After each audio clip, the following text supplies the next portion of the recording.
Hello, everybody. Welcome back to another episode of Classics with Courtney.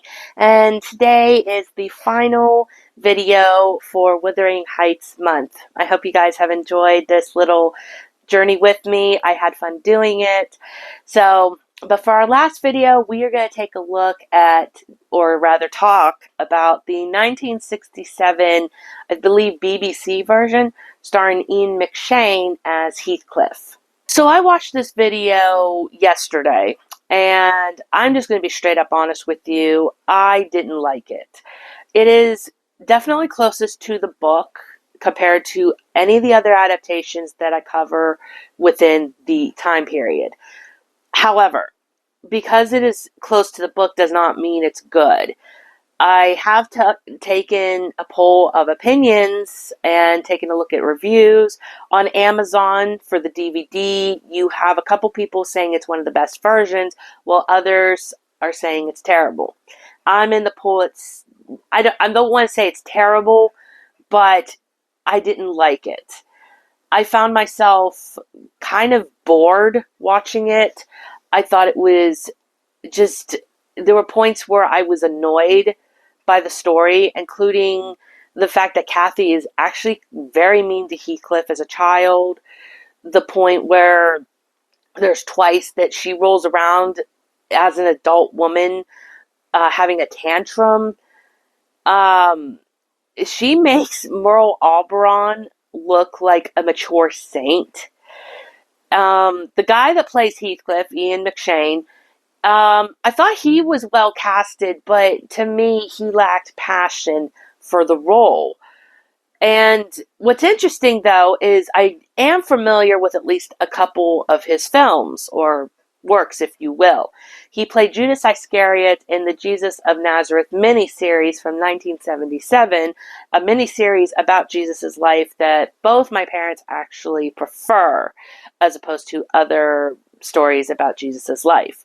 And he would also go on to play Blackbeard from Pirates of the Caribbean on Stranger Tides, which was actually kind of fun to see him in that movie.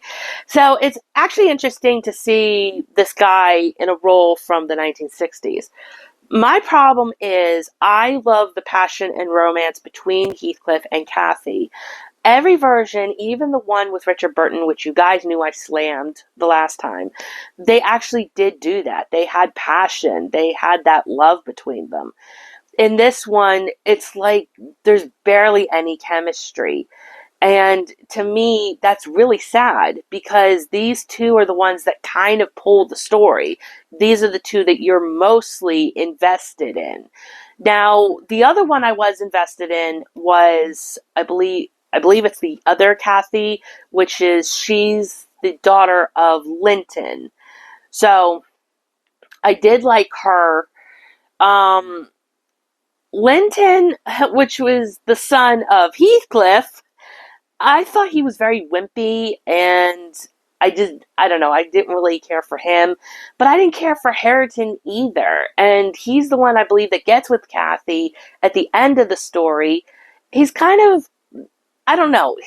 There's no one really likable. The only likable character I found was Kathy, daughter of Linton. It's just, this story, I think, pretty much brought out the negatives of the book, and even the negatives of like any other version. Like most versions that I try to watch, even if I don't watch it as a whole, I go back and watch the big scenes, the death of Kathy, or the return of Heathcliff.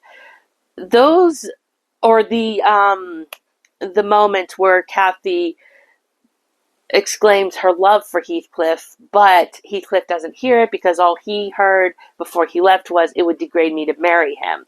If you can do those scenes well, then I'm pretty much hooked. But the only ones that's managed to hook me, really, is the one with Laurence Olivier. There's not one modern Wuthering Heights that I really liked. And this one, even though it's from the 60s, was kind of the same way. And the whole time I was thinking of this movie, the more I was thinking of the Jane Eyre adaptation that I also watched this past week from 1956, which was another BBC production. And again, between the era of the silent era and the 1960s, this was again a very close depiction when it came to the book. But it was more enjoyable. I liked it. I loved moments in it. I repeated moments of it. I can't do it with this version. There isn't anything in this version that I can really get to. The one I think they did okay with was when Heathcliff does come back as Catherine dies.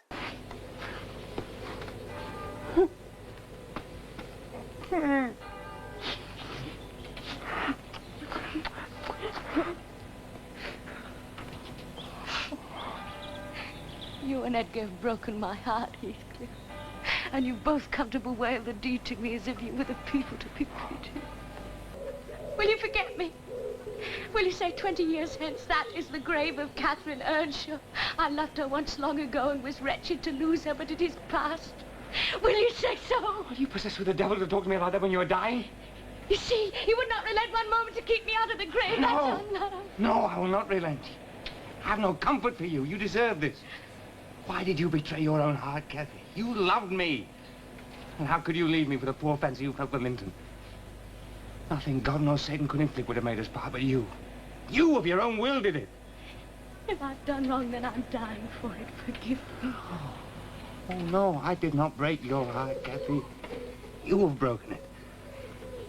Oh, I can forgive my murder, but yours. How can I? Well, how shall I live? Well, what will living be like when...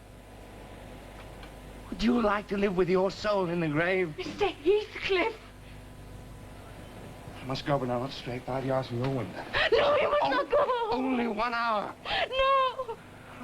I must. Linton will be here in a moment. It's the last time. Edgar will not harm us.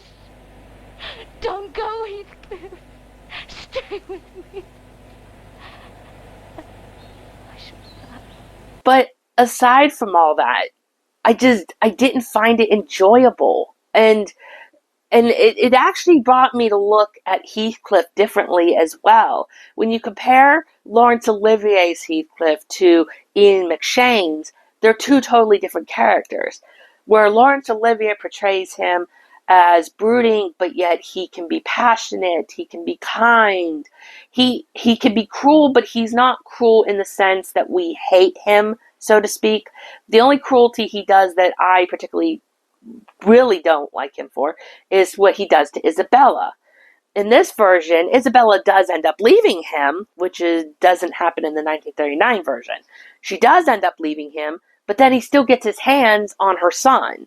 So it's like it still doesn't. It's a never-ending cycle of hatred, and that's what I could really say.